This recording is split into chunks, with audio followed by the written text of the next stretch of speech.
Liquor king Vijay Mallya దారికొచ్చాడు.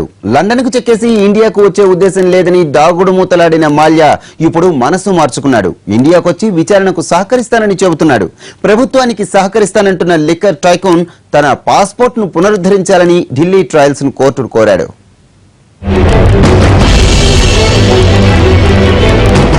గత మార్చిలో అప్పులెగ్గొట్టి London చెక్కేసి అక్కడి నుంచే దాగుడు మూతలాడుతున్న విజయ్ మాల్యా నెమ్మదిగా దారికొస్తున్నాడు.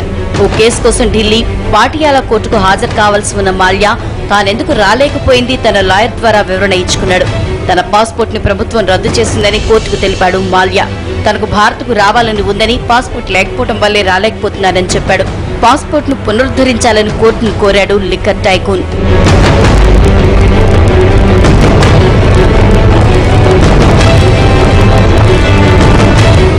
బ్యాంకులకు వేల కోట్లు అప్పులు ఎగ్గొట్టి పరారైన మాల్యా లండన్ లో తలదాచుకున్నాడు. ఈ ఏడాది మార్చిలో దేశం విడిచి వెళ్లిపోయాడు.